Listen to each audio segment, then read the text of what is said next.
Okay, we've got the Dallas Mavericks offseason article is up on ESPN.com. The Mavericks have been eliminated by Golden State in 5 games.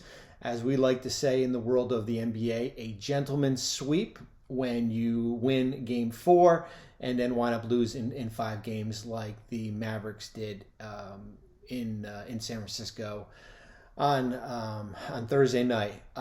Certainly a lot to be proud of if you are a Dallas fan and if you're part of this front office and this coaching staff as far as big picture. 32-23 at the deadline. You make the Porzingis trade to get Spencer Dinwiddie and Davis Bertans. You break up that Porzingis contract into 2. You basically go on a 20-7 run, second best record in the NBA behind the Celtics.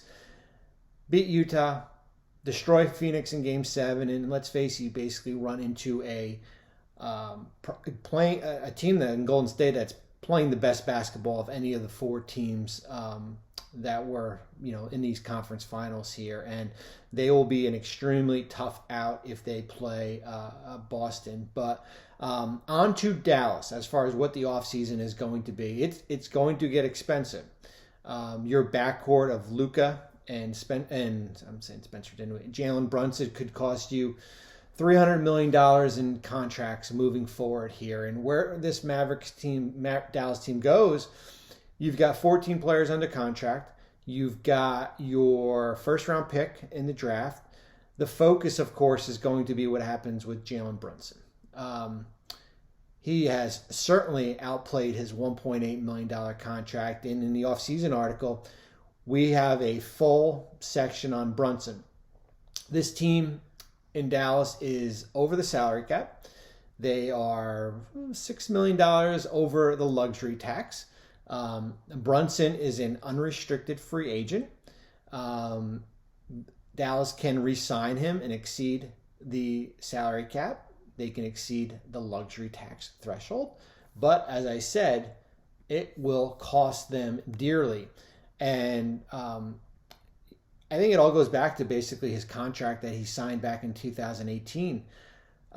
One of the rare contracts, and I'm not going to harp on it, it's been well documented as far as when players sign these second-round contracts, usually it's for 4 years, but you have a team option after the 3rd year. Basically, you decline that option, then the player becomes a restricted free agent. Or it's a 3-year contract, and then the player becomes a restricted free agent. Basically, a player who has 3 years or less, non-first-round picks, and when they're going to free agency, they get the restricted tag as long as they're tendered a qualifying offer. In Brunson's case, he basically had a 4-year contract. There was no team option on the back end. It was the 4th year was a non-guaranteed year, and now he is an unrestricted free agent. He can sign with any team out there. Dallas does not have the right to match on a contract. So if you're looking at Detroit, San Antonio, Indiana, Portland, Orlando, those are basically your teams that have cap space. And I do think it was a miss last year, and I understand Dallas's philosophy based off you're coming off that Clipper series. Brunson did not play well. Basically, we didn't know what his role was going to be. 4 years, $55.8 million extension was not offered. Was not offered during the regular season. You can read Tim McMahon's article, who basically lays everything out and even talks to his father, Tim Hardaway Sr. Dallas approaches him after the trade deadline. Now that's off the table, and I don't see Brunson signing that up until June 30th here. And why is that such a big deal? Because basically Brunson has outplayed that extension. That $12.4 million in the first year is now likely going to be $20 million. And the difference from 20 to 12, it's like a $41 million difference when we're talking about the luxury tax.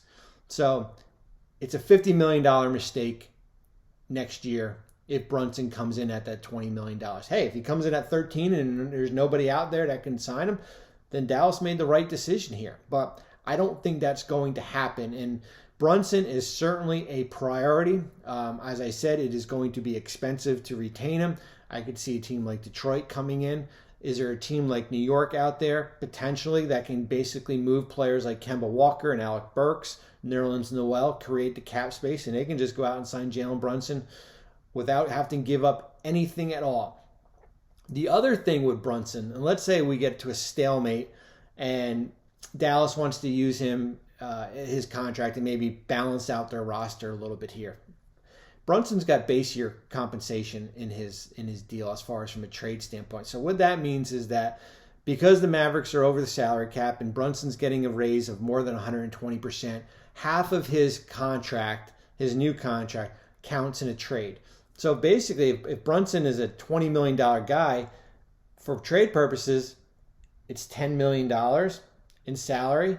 As far as outgoing, incoming, it's $20 million. So we're going to talk about base year. We're actually going to do probably a video down the road on this.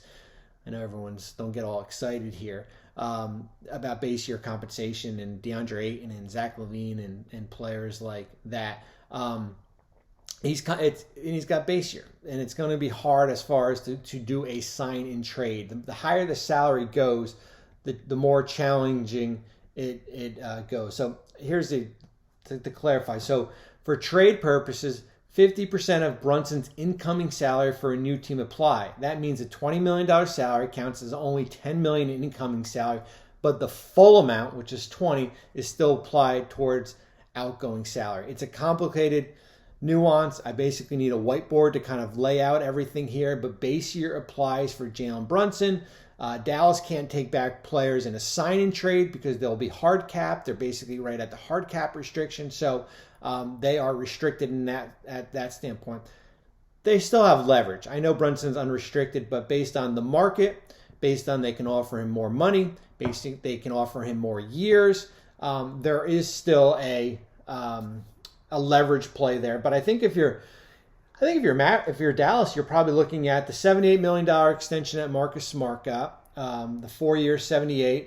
Terry Rozier got 4 for $96. Fred VanVleet got 4 for 70 plus, 72, 74, in that range here. Tim Hardaway got 4 for 75 last year. So I think that's I think you're in that 4 for 80, 4 for 85. I don't think it goes 4 for 100. $25 million for Jalen Brunson is a big price tag. So Brunson is certainly your priority as far as when your offseason goes. You've got a lot of resources here. I know we've talked about the Mavericks being over the salary cap. You've got 14 players under contract. That includes Frank Ntilikina, who actually came in and gave you some good minutes. His contract is non-guaranteed. There's a trigger date for him. But here's what you have to build off of. You need a rim protector at center. You need a rebounder. I'm sorry, Dwight Powell does not cut it. 2 rebounds basically in the first half in 5 minutes. You've got your own first-round pick, which is, I believe, pick 26. You've got Jalen Brunson as your own free agent. 13 players, as I call them, sweet spot contracts, tradable contracts between $2 million and $19.6 million. So you broke up the Porzingis trade. You have all these contracts now that you can go out and do a deal. You've got your tax mid-level exception at 6'4". You can trade your first-round pick the night of the draft and then trade the rights to him. You can trade a future pick. You owe that pick, remember, to New York from the Porzingis trade. And basically, it's protected top 10 in 2023, 24, 25. The earliest you can trade a pick is 2 years after it's conveyed to New York. So you can put in there, potentially that could be in 2025. Likely that pick will go to New York next year because this Dallas team will be a playoff team. But the Western Conference is going to be a bear. So it will be a huge accomplishment getting to that 4 seed with New Orleans. We don't know what's going to happen with the Lakers. The Clippers we've talked about with Kawhi and Paul George. Denver with Murray and Porter. The West is going to get better. We'll see what happens in Utah, who is the 5th seed. We've talked about Denver. Minnesota is another team with Tim Connolly now there in charge. But that is your offseason in Dallas. Great season. Great second half of the season with the trade deadline. With the Porzingis trade, certainly changed the dynamics of the team a great job coaching by Jason Kidd. I can't say enough about the job he was able to do there. Nico Harrison, their new general manager, certainly got to give him an A for the Porzingis trade and kind of just putting the pieces around. But now it's going to be what's next.